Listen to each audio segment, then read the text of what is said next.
വിശന്നിട്ടാണെങ്കിൽ വയ്യ, ഒരു ചായ പോലും ഇല്ല. പക്ഷെ പുറത്തൊക്കെ ചായപ്പീടിയില്ല, ഇതിൽ നടത്തിപ്പുകാരാരുമില്ല. പിറ്റേന്ന് രാവിലെ എല്ലാവരും പോകണം, സാധനങ്ങൾ കൊണ്ടുപോകണം, ഒരു പൈസ ആരെ കയ്യിലുമില്ല. നമ്മുടെ ഒരു നടി ഉണ്ടായിരുന്നു, അടിവാരത്ത് താമസിക്കുന്ന, അവരുടെ പേര് ഞാൻ ഓർക്കുന്നില്ല. അവർ കുളിച്ച് പുറപ്പെട്ട് സുന്ദരിയായിട്ട് നേരെ മുക്കത്തെ പോലീസ് സ്റ്റേഷനിൽ കയറി. എന്നിട്ട് കാര്യങ്ങൾ പറഞ്ഞു.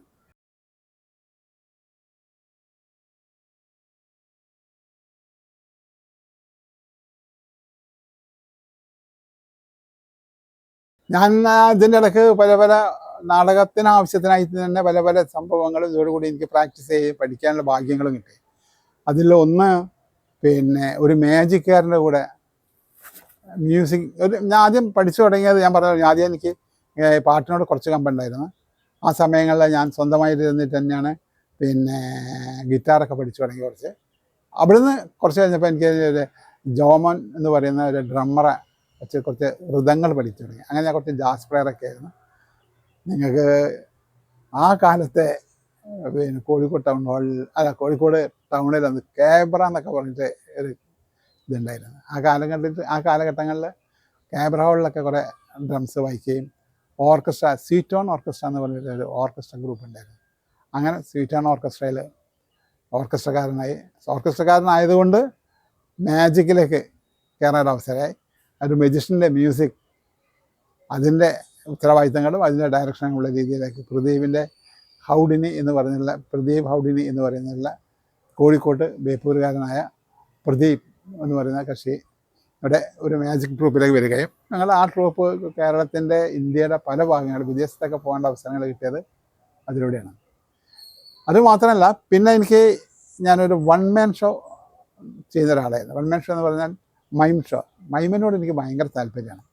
മയം ഞാൻ എന്തെനിക്കല്ല, പണ്ട് മുതലേ മയം ചെയ്യുക എന്ന് പറഞ്ഞാൽ അത് ആക്ടിങ്ങിൻ്റെ നല്ലൊരു സ്കോപ്പുള്ള സാധനമാണ് മയം. ഞങ്ങൾക്ക് നമ്മളിപ്പോൾ കണ്ട് തുടങ്ങുന്നത് മയം എന്ന് പറയുന്നത് സ്കൂളുകളിലെ, കോളേജുകളിലെ മത്സരങ്ങളാണ്. അത് 5 പേര് കൂടിയാണ്ട് ഉണ്ടാകുന്ന ഗ്രൂപ്പ് മൈമിങ്ങാണ്. അതല്ലാതെ സിംഗിളായിട്ട് ചെയ്യുന്ന വൺ മാൻ ഷോ ചെയ്യുന്ന മൈമും ഞാനത് ആദ്യമായിട്ട് കണ്ടത് എന്തൊരു മുഖർജി നോർത്ത് ഇന്ത്യ വരുന്ന അവിടെ ഉണ്ടായ ഒരു കക്ഷി ഒരിക്കൽ കോഴിക്കോട് വന്നിരുന്നു. അദ്ദേഹത്തിൻ്റെ കയ്യിൽ നിന്നാണ് ആദ്യമായിട്ട് ഞാൻ ഇങ്ങനെ മൈം എന്ന് പറഞ്ഞ സാധനം ആദ്യമായിട്ട് കാണുന്നത്. വളരെ രസമുള്ള, വളരെ ഇൻട്രസ്റ്റീവായ സംഭവമാണ്. എനിക്കതിനോട് വളരെ താല്പര്യം തോന്നുകയും ഞാനത് പ്രാക്ടീസ് ചെയ്യാൻ തുടങ്ങി. അങ്ങനെ ഞാൻ മൈം എന്ന് പറഞ്ഞിട്ടൊരു പ്രോഗ്രാം ഉണ്ടാക്കി. ഒരു 1.5-2 മണിക്കൂർ നേരം നീണ്ടു നിൽക്കുന്ന മ്യൂസിക് വിത്ത് മൈം. ഒരു മ്യൂസിക് ഇട്ട് കഴിഞ്ഞാൽ ആ മ്യൂസിക്കിൻ്റെ അതിൻ്റെ വേരിയേഷനും അതിൻ്റെ ഋതങ്ങളും അനുസരിച്ച് കൊണ്ട് ചെറിയൊരു 3 മിനിറ്റ് കൊണ്ട് പറഞ്ഞു തീർക്കാവുന്ന ഒരു കഥ അതിൽ ഇൻവോൾവ് ചെയ്യുകയും അതിൽ സാധനങ്ങളില്ലാതെ സാധനങ്ങൾ ഉപയോഗിച്ചുകൊണ്ട് മൈം ചെയ്തുകൊണ്ട് ചെയ്യുന്ന ചെറിയ സ്റ്റോറീസ്. ഒരു കാസറ്റ് ഇട്ട് കഴിഞ്ഞാൽ ആ കാസറ്റ് തീരുന്നവരെ ഒരു മൈം ഷോ. അതായിരുന്നു എൻ്റെ ഒരു മൈം എന്ന് പറയുന്ന ഷോ. അതിലൂടെ കുറേ മൈമിൻ്റെ കുറേ സംഭവങ്ങൾ ഞാൻ ചെയ്തു വന്നിരുന്നു. പിന്നെ മേജിക്കാരൻ്റെ കൂടെ മാജിക്കിൽ കുറച്ച് ഇതായി. പിന്നെ ഈ മറ്റേ അമേച്ചർ നാടകങ്ങൾ, പ്രൊഫഷണൽ നാടകത്തിൽ ഞാൻ അഭിനയം ഉണ്ടായില്ല. പ്രൊഫഷണൽ നാടകം എന്ന് പറഞ്ഞാൽ നമ്മളത് ഏറ്റു കഴിഞ്ഞാൽ ഒരു വർഷത്തേക്കുള്ള ഫുൾ ഉത്തരവാദിത്തം നമ്മൾ ഏൽക്കണം എന്ന് പറഞ്ഞാൽ വേറൊരു ജോലിക്ക് പോവാം. പക്ഷേ നമ്മൾ വേറൊരു സംഭവത്തിന് ചെയ്യാൻ പോകുമ്പം നമുക്ക് പ്രൊഫഷണലായിട്ട് അവർ ഏറ്റു കഴിഞ്ഞാൽ അത് നമ്മൾ ചെയ്തു കൊടുക്കണമല്ലോ. അപ്പോൾ അതുകൊണ്ട് ഞാൻ അധികം പ്രൊഫഷണൽ നാടകങ്ങൾ അധികം അഭിനയിച്ചില്ല, അമേച്ചർ നാടകങ്ങളാണ്. അന്ന് ഒരുപാട് ക്ലബ്ബുകൾ ഉണ്ടായിരുന്നു കോഴിക്കോടൊക്കെ ഭാഗങ്ങളിൽ, അമേച്ചർ നാടകങ്ങൾ. അന്ന് എങ്ങനെയാ വെച്ചാൽ ഓരോ സ്ഥലത്തും ഓരോരോ ക്ലബ്ബുകളുണ്ടാകും. ഇപ്പോൾ എൻ്റെ നാട്ടിൽ തന്നെ അന്ന് എനിക്ക് തോന്നുന്നു ഒരു 5-10ഓളം ക്ലബ്ബുകളുണ്ട്. UDA, little star sports arts club, exhibition വായനശാല, ഓരോ പ്രാദേശികമായിട്ട് ഓരോ ക്ലബ്ബുണ്ടാകും. ഈ ക്ലബ്ബുകളിലൊക്കെ തന്നെ ഓരോ വർഷവും നാടകങ്ങളുണ്ടാകും. ഈ നാടകങ്ങളിലൊക്കെ നമ്മളെപ്പോലത്തെ കലാകാരന്മാർക്ക് കളിക്കാനുള്ള അവസരങ്ങളുണ്ടാകും. അതിനകത്തൊക്കെ ഒരുപാട് റിഹേഴ്സലിന് പോയതും ഒരുപാട് പിന്നെ റിഹേഴ്സലിന് പോയത് നാടകം കളിച്ചതും നാടകം കളിച്ചുള്ള അനുഭവങ്ങളൊക്കെ ഉണ്ടായിട്ടുണ്ട്. ഞാൻ ഒരിക്കലും ഒരു നാടകം കളിക്കാൻ പോയൊരു അനുഭവം പറയാം. മുക്കത്ത് ഒരു നാടകം നടക്കുന്നു. അവിടെ നമ്മുടെ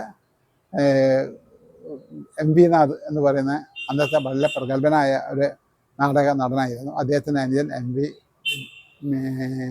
വിനോദ്, എം വി ആനന്ദ് പറയുന്ന അനിയനും, അങ്ങനെ ഞങ്ങളെല്ലാവരും കൂടി ഒരു ഗ്യാങ് മുക്കത്തൊരു നാടകം. എം വി നാഥൻ്റെ നാടകമാണ്. ഞങ്ങളെല്ലാവരും കൂടി റിഹേഴ്സ് ചെയ്തുകൊണ്ടിരിക്കുക. ഞങ്ങളെല്ലാവരും കൂടി ഇങ്ങനെ മുക്കത്ത് കളിക്കാൻ വേണ്ടി പോകുന്നു. അപ്പോഴാണ് അറിയുന്നത് അത് ഒരു ദിവസം മുമ്പ് ഒരാൾ അവിടെ വന്നിട്ട് പറഞ്ഞു, മക്കളെ വെറുതെ പോയി കൊടുങ്ങണ്ട, ഇത് പിന്നെ ചെയ്യുന്ന കക്ഷി ഇത് ഏറ്റെടുക്കുന്ന കക്ഷി മഹാ തല്ലിപ്പൊളിയാണ് എന്നൊക്കെ പറഞ്ഞത്. പക്ഷെ ഞങ്ങളത് നാടകം കളിക്കാനുള്ള ആവേശം കൊണ്ട് അതത്ര കാര്യമാക്കില്ല. അങ്ങനെ മുക്കത്ത് നാടകം കളിക്കാൻ പോകുന്നു. രണ്ട് ഷോ ആണ്. 6:30 ഷോ, അത് കഴിഞ്ഞ് 9:30 ഷോ. ഒരേ നാടകം 2 ഷോ ആണ്. മുക്കം തിയേറ്ററാണ്. കോഴിക്കോട് നിന്നാണ് ഇതിൻ്റെ എല്ലാ സാധനങ്ങളും പോകുന്നത്. എന്ന് പറഞ്ഞാൽ ഫുൾ മ്യൂസിക് സെറ്റ്. അന്ന് ലൈവ് മ്യൂസിക്കാണ്, ഇതേമാതിരി കാസറ്റല്ല. അപ്പോൾ വയലിനിസ്റ്റ്, തബലിസ്റ്റ്, ഒരു ഹാർമോണിസ്റ്റ്, അത് കൂടാതെ പാടുന്ന 2 പെൺകുട്ടികൾ, പിന്നെ നാടകത്തിലുള്ളൊരു 3-4 പെണ്ണുങ്ങൾ, പിന്നെ ഞങ്ങളുടെ ഒരു 5-8 നടന്മാർ, സെറ്റ് ചെയ്യാനുള്ള ഒരു ബാലേട്ടനും അവരെ കുറച്ച് ആളുകളും, അങ്ങനെ എല്ലാവരും കൂടി ഫസ്റ്റ് ഷോ കഴിയുന്നു.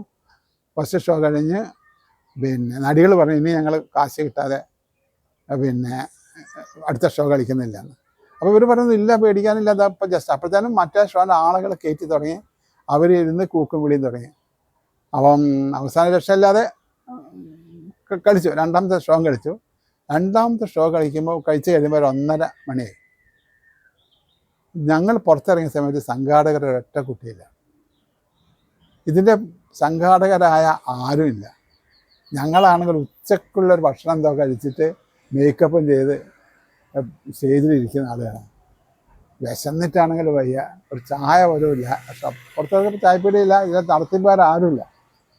പിറ്റേന്ന് രാവിലെ എല്ലാവരും പോകണം, സാധനങ്ങൾ കൊണ്ടുപോകണം, ഒരു പൈസ ആരുടെ കയ്യിലുമില്ല. നമ്മുടെ ഒരു നടി ഉണ്ടായിരുന്നു, അടിവാരത്ത് താമസിക്കുന്ന, അവരുടെ പേര് ഞാൻ ഓർക്കുന്നില്ല. അവർ കുളിച്ച് പുറപ്പെട്ട് സുന്ദരിയായിട്ട് നേരെ മുക്കത്തെ പോലീസ് സ്റ്റേഷനിൽ കയറി. എന്നിട്ട് കാര്യങ്ങൾ പറഞ്ഞു. സാർ ഇങ്ങനെ ഞങ്ങളിങ്ങനെ അഭിനയിക്കാൻ വന്നാണ്, അങ്ങനെ ഒരു ഗ്രൂപ്പുണ്ടായി, ഒരു നാടകം നടത്തിയ ഒരു കക്ഷികളുണ്ടായിരുന്നു, അവരെ കാണുന്നില്ല, ഞങ്ങൾക്ക് പൈസ ഇല്ലാന്നൊക്കെ പറഞ്ഞപ്പോൾ ഉടനെ തന്നെ SI പിന്നെ 2-3 പോലീസുകാർ പുറത്തേക്ക് വിട്ടിട്ട് ഇതായിട്ട് ബന്ധപ്പെട്ട ആരെങ്കിലും പിടിച്ചുകൊണ്ട് വരാൻ പറഞ്ഞു. അങ്ങനെ ഒരു കക്ഷീനെ കിട്ടിയിട്ട് അവൻ്റെ കീശയും ഇതൊക്കെ തപ്പിയ സമയത്ത് കുറച്ച് കാശിട്ട് ഞങ്ങളുടെ പറഞ്ഞാൽ ആദ്യം വരുന്നത് ഭക്ഷണം കഴിച്ച് വരും. അങ്ങനെ ആദ്യത്തെ രാവിലെ തന്നെ പോയിട്ട് ഭക്ഷണം കഴിക്കുന്നത്. പിന്നെ ബാക്കിയുള്ളവർക്ക് പൈസയില്ല, ഒന്നുമില്ല. എനിക്കാണെങ്കിൽ അന്ന് ചെറിയൊരു ജോലിയുണ്ട്, വെസ്റ്റ് ഇന്ത്യ സ്റ്റീൽ കമ്പനി, ഞാനൊരു വെൽഡറാണ്. അപ്പോൾ എനിക്ക് ഈ ഷിഫ്റ്റൊക്കെ കട്ട് ചെയ്തിട്ടാണ് വരുന്നത്. അപ്പോൾ അന്നത്തെ ജോലി കൂടി പോയില്ലെങ്കിൽ അന്നും നമ്മുടെ കാശ് പോകും. അതുകൊണ്ട് ഞാൻ വേഗം ജോലിക്ക് പോകാൻ വേണ്ടി റെഡി കണ്ടു. അങ്ങനെ എൻ്റെ അത്യാവശ്യം 1-2 ആളുകളൊക്കെ പോയി. ബാക്കിയുള്ളവർ കാശ് കിട്ടിയിട്ടേ പോകുള്ളൂ എന്ന് പറഞ്ഞ ഇഷ്ടമായിക്കോട്ടെ, കാശ് കിട്ടാൻ. അങ്ങനെയൊക്കെ പല അനുഭവങ്ങൾ നാടകങ്ങളിൽ വളരെ രസകരമായും അനുഭവത്തിലുള്ളതും അതുകൂടാതെ വേദനിക്കുന്നതും, എന്നാലും അതൊക്കെ ഓർക്കുമ്പോൾ സന്തോഷിക്കാവുന്ന കുറേ ഒരുപാട് അനുഭവങ്ങൾ നാടകങ്ങളിൽ ഉണ്ടായിരുന്നു നമുക്ക്.